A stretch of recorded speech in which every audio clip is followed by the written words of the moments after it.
BX1+. Le face-à-face. Tout de suite, c'est donc notre débat quotidien. On a décidé de revenir sur la problématique du taux d'emploi en Belgique. Vous savez qu'il y a un certain nombre de débats qui ont eu lieu ces derniers jours et dernières semaines autour de l'activation des chômeurs, autour aussi des fins de carrière. On va rediscuter de tout ça avec trois interlocuteurs. On a Philippe Ledan, qui est économiste pour la banque ING, Olivier Valentin, qui est le secrétaire général de la CGSLB, donc c'est le syndicat libéral, et Thierry Evans, qui est le porte-parole de l'UCM, c'est l'Union des classes moyennes. On leur donne la parole. Dans un instant, on va d'abord faire un petit rappel de ce que sont les obligations qui s'appliquent aux chômeurs, parce qu'on a entendu beaucoup de choses ces dernières semaines, et donc très clairement, Jim Moscovix, est-ce qu'un chômeur a le droit de refuser une proposition d'emploi ou une proposition de stage? Vous avez la réponse.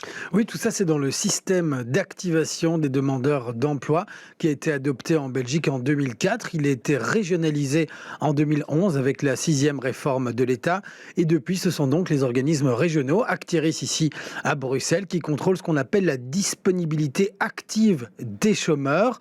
Alors la philosophie de cette activation veut qu'il ne suffit plus aujourd'hui d'être dans une situation de chômage involontaire et de chercheur de travail pour bénéficier de ces allocations de chômage. Il faut comprendre que désormais, il faut chercher un emploi activement pour maintenir son droit aux allocations de chômage. Il faut aussi prouver aux conseillers d'Actiris que l'on postule régulièrement, qu'on envoie suffisamment de demandes d'emploi, qu'on répond à assez d'offres. Et si les démarches effectuées sont jugées insuffisantes, eh bien le chômeur reçoit tout d'abord un avertissement et après plusieurs évaluations négatives, le demandeur d'emploi s'expose donc à une sanction. Ça peut être une réduction de ses allocations et puis enfin l'exclusion pour une période qui peut être temporaire, Fabrice, ou indéterminée. Merci Jim, on vous redonne la parole tout à l'heure. Pour avancer dans le débat, je vais d'abord prendre l'avis de Thierry Evans, porte-parole de l'UCM. Donc l'Union des classes moyennes sont les entreprises, mais pas les plus grosses entreprises, les petites entreprises et les entreprises de classe moyenne ainsi que les indépendants. Thierry Evans, est-ce qu'il faut aller plus loin dans notre système et, comme on a entendu certains politiques le dire clairement, on doit sanctionner plus sévèrement et financièrement parlant les chômeurs qui refuseraient un emploi ou une formation? Vous avez quelle position sur ce débat? Alors, je vais vous répondre, je vais revenir un tout petit peu en avant, simplement pour dire qu'il y a à Bruxelles pour le moment 18 000 emplois disponibles et beaucoup effectivement sont dans des PME, dans des petites entreprises. C'est difficile pour beaucoup de nos PME, de nos chefs de PME de recruter. Et donc, la première chose à faire pour augmenter le taux d'emploi, c'est effectivement de pourvoir ces postes disponibles et de permettre aux PME de grandir. Alors, quelle est la raison de ce mismatch, je vais dire, entre l'offre et la demande d'emploi? Ce n'est certainement pas Actiris. Pour nous, Actiris travaille bien. La plupart des chefs de PME qui font appel au service d'Actiris en sont contents. Donc le problème, il est effectivement dans l'orientation des demandeurs d'emploi, dans leur formation. Alors, est-ce qu'il faut agir par la contrainte? Ce n'est certainement pas notre premier choix. Nous ne voulons pas voir arriver dans les entreprises des gens avec des pieds de plomb et qui sont là parce qu'ils sont menacés. Ça existe déjà. On voit arriver des gens qui viennent simplement pour faire signer la feuille, pour être en ordre avec Actiris. Ça n'apporte rien aux PME. Donc, notre premier choix, ce n'est certainement pas la contrainte, c'est l'incitant. Il y a des incitants qui existent en région wallonne qu'on va renforcer notamment pour le secteur de la construction, mais aussi pour l'ORECA. Il est possible d'aller plus loin dans les incitants. Nous avons proposé une fiscalité réduite pour les gens qui se forment pendant 5 ans, pour les gens qui se forment dans des métiers en pénurie.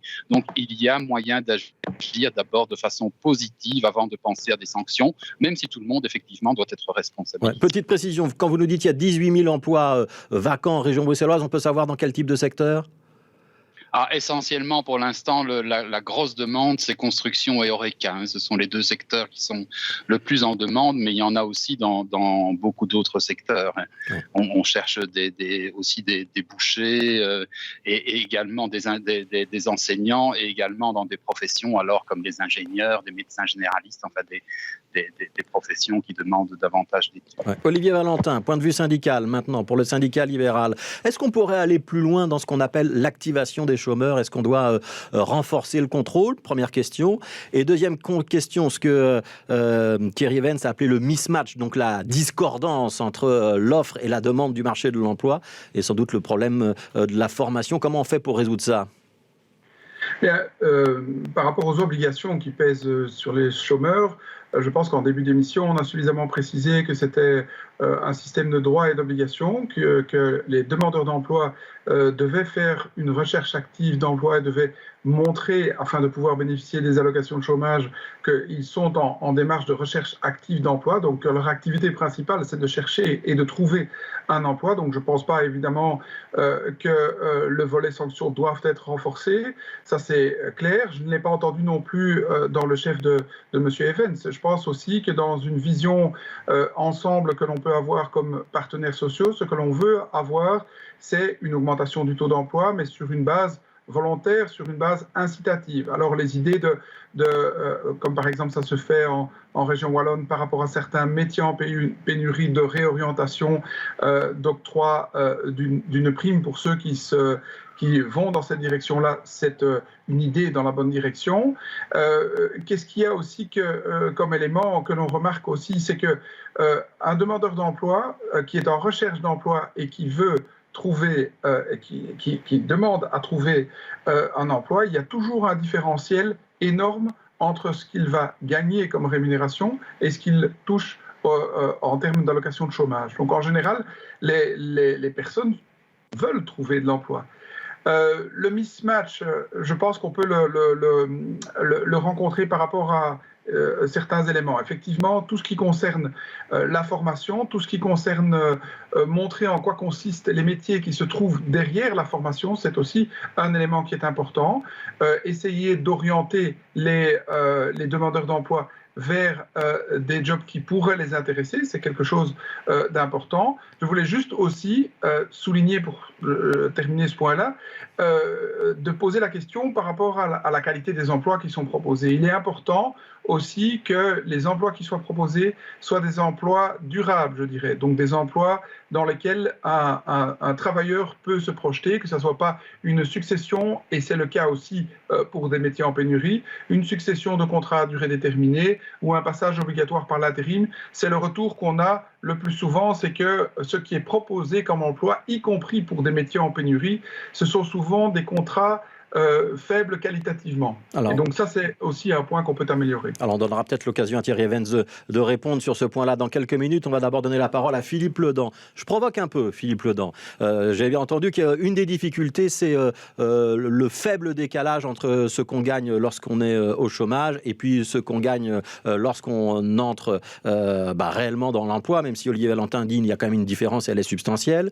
Est-ce que ça veut dire que soit on doit baisser les allocations de chômage, soit on doit augmenter le salaire lorsqu'on rentre à l'emploi pour que ce soit plus attractif? Et moi, j'ai bien entendu Thierry Evans parler de primes et d'incitants fiscaux. Est-ce qu'il ne faut pas juste tout simplement que les entreprises augmentent les salaires? Oui, disons que tout est possible concrètement. Ce sont les différentes pistes que vous proposez auraient probablement un effet, mais avec aussi des conséquences. Si je dis... c'est simple, il suffit de baisser les allocations de chômage, mais on sait qu'on va par ailleurs pousser des gens vers la pauvreté. Donc il y a quand même un élément négatif très clair. Si on dit d'un autre côté, non, c'est très simple, il suffit d'augmenter les salaires, ça peut avoir aussi pour conséquence que l'emploi n'existe tout simplement pas. Parce que il y a déjà aujourd'hui, si vous regardez simplement une économie comme la Belgique, par rapport aux États-Unis où les salaires sont beaucoup plus flexibles, il y a en Belgique des emplois qui simplement n'existent pas parce que si on devait, compte tenu du niveau même de salaire minimum et certainement du coût salarial pour l'entreprise ne va simplement pas créer l'emploi. Est-ce qu'on peut donner un exemple? Parce que vous nous dites aux États-Unis, il y a des emplois qui existent et qui n'existent pas chez nous. Un exemple? Ah non, mais attention, c'est des emplois qui ne vaut mieux qu'ils n'existent pas chez nous. Mais par exemple, aux États-Unis, vous pouvez en voir encore quelqu'un qui met vos courses dans un sac au supermarché, qui va gagner 8-9 $ de l'heure. Oui, c'est le pompiste qui nous servait à la pompe à essence autrefois, par exemple. Voilà. Exactement. Et je pense que tout le monde est d'accord pour dire qu'on n'a pas nécessairement envie de retrouver des situations-là compte tenu de l'implication pour la personne et pour la société en général. Mais donc, c'est simplement pour dire, c'est pas aussi simple que ça de dire, ah ben oui, il suffit d'augmenter les salaires. Par contre, ce que tous les spécialistes, les académiques qui ont travaillé sur ce sujet ont démontré, c'est qu'en ciblant la réduction, notamment des cotisations sociales sur les bas salaires, c'est-à-dire en diminuant l'écart entre le coût salarial pour l'employeur et le salaire net pour le travailleur, c'est là qu'on va avoir la meilleure rentabilité de la mesure, si vous voulez, hein, à coût identique.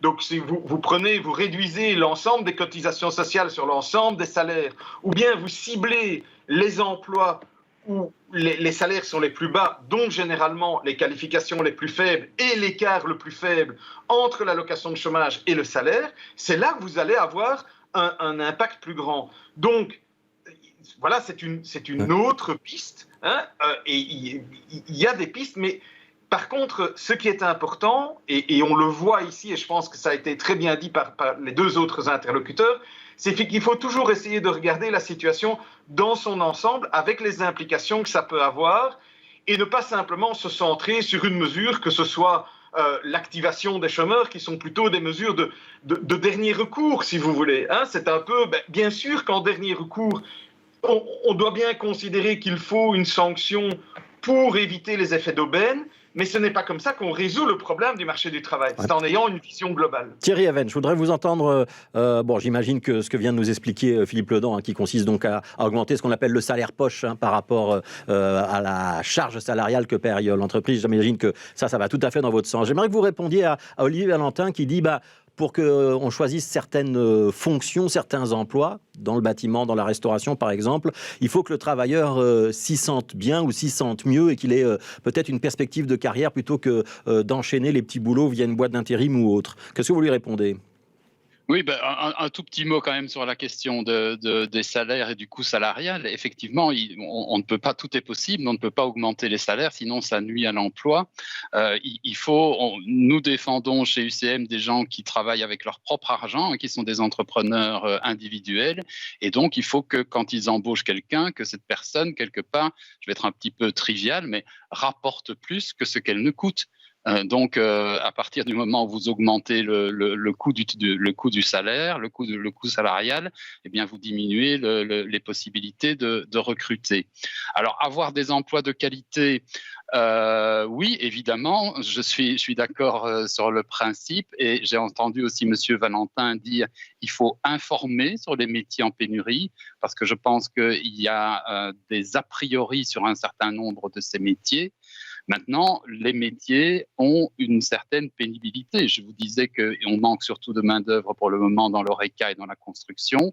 Il est vrai que si vous vous engagez dans l'ORECA, vous allez devoir travailler en soirée, vous allez devoir travailler le week-end et que ce n'est pas toujours confortable. Il est vrai que si vous travaillez dans la construction, vous allez souvent devoir travailler dehors, vous allez devoir faire un travail physique et ce n'est pas toujours très confortable.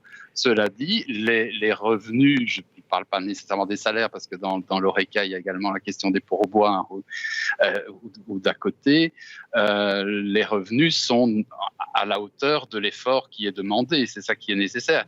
Et alors, en ce qui concerne le fait de passer par l'intérim ou par des contrats à durée déterminée, on a malheureusement supprimé la période d'essai il y a quelques années, et donc il faut comprendre aussi que les employeurs sont prudents et ne vont pas donner directement un contrat à durée indéterminée à quelqu'un dont ils ne connaissent pas la motivation et la capacité de travail sur la durée. Alors, on va poursuivre notre débat dans un instant, mais je voudrais d'abord que Jim Moscovics nous fasse une petite comparaison, puisqu'on parle de taux d'emploi, et qu'on fasse une petite comparaison avec ce qui se passe chez nos voisins.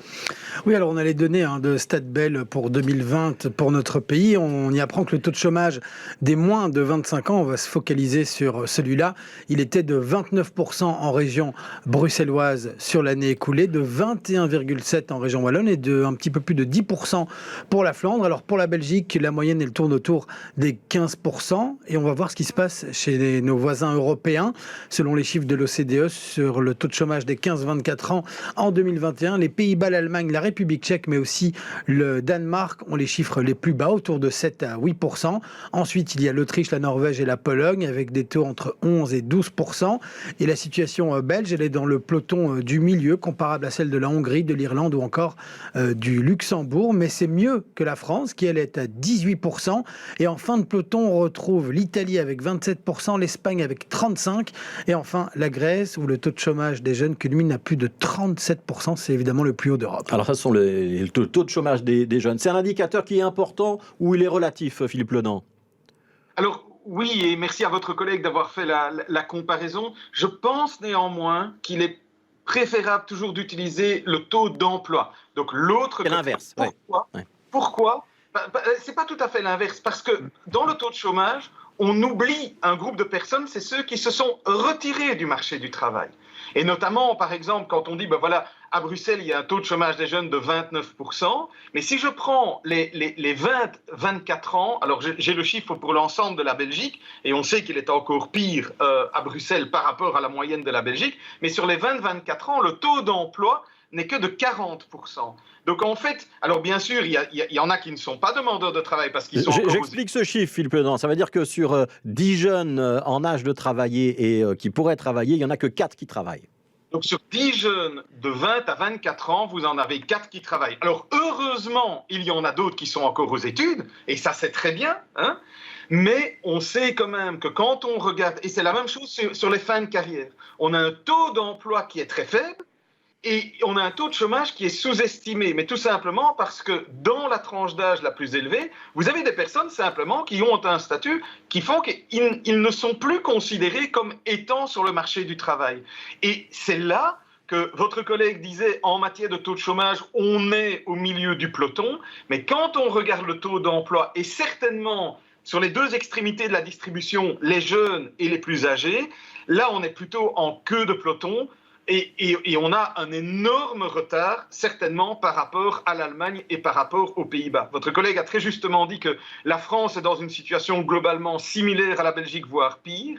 Mais par rapport à l'Allemagne et aux Pays-Bas, en termes de taux d'emploi, on a un énorme retard, et surtout sur les extrémités de la distribution. Oui, alors, je voudrais donner la parole à Thierry Evans et à Olivier Valentin. On vient d'avoir un sommet pour l'emploi qui a été organisé par le ministre d'Hermagne, où on a justement parlé de l'amélioration de ce taux d'emploi, et en particulier des fins de carrière, si je suis bien informé.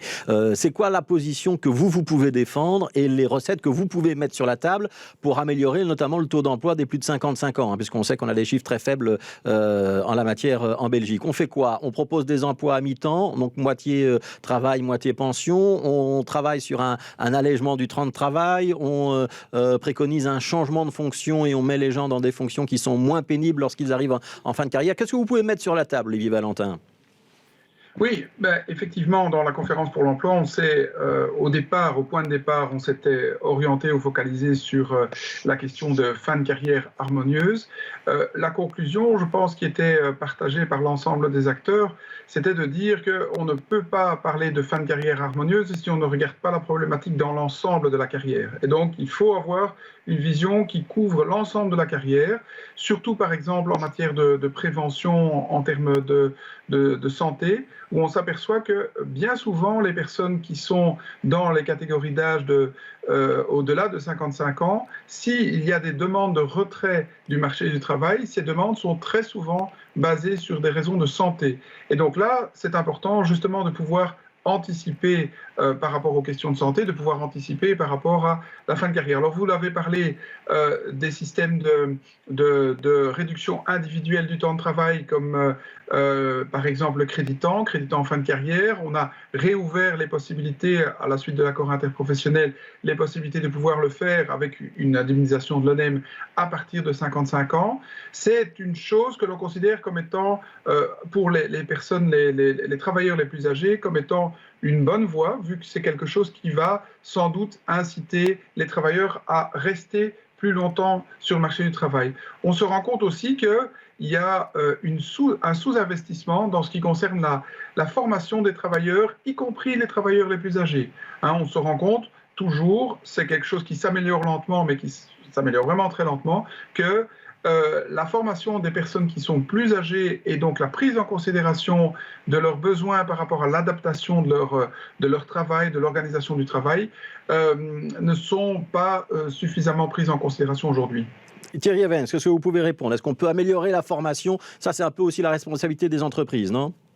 Oui, alors je suis d'accord avec Monsieur Valentin quant à la question de la flexibilité. Nous sommes preneurs de davantage de flexibilité pour les personnes plus âgées, notamment de la pension en mi-temps, la possibilité qui a été proposée par la ministre des Pensions, Karine Lallieu, de partir après 42 ans de carrière. Ça nous paraît de bonnes pistes. Donc là-dessus, je suis entièrement d'accord avec M. Valentin. Sur la formation aussi, il faut évidemment de la formation, mais nous insistons pour dire que c'est une responsabilité partagée. La formation, ce n'est pas la responsabilité des employeurs. C'est la responsabilité des employeurs, oui, mais aussi des pouvoirs publics et aussi des salariés.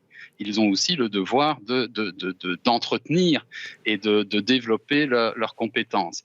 Et alors, il y a un troisième point plus délicat que je voudrais rajouter, c'est celui des barèmes linéaires extrêmement stricts qu'on a en Belgique. Nous avons un système qui fait que le coût du travail, en gros, n'arrête pas d'augmenter avec des petites nuances à partir de 60 ans. C'est l'ancienneté qu'on prend en vigueur dans les salaires. Oui, donc on ne peut plus prendre l'âge, mais l'ancienneté continue à jouer. Et donc, nous avons des salariés qui coûtent de plus en plus cher, ou en tout cas qui ne coûtent pas moins cher, alors qu'à un moment donné, leur productivité peut diminuer. Ouais, là, je vois qu'Olivier Valentin n'est pas d'accord. C'est un vrai problème pour les chefs d'entreprise. Très rapidement, par rapport à la tension salariale entre les plus jeunes et les plus âgés, en Belgique, dans nos systèmes de barème, nous sommes largement en dessous de la moyenne européenne.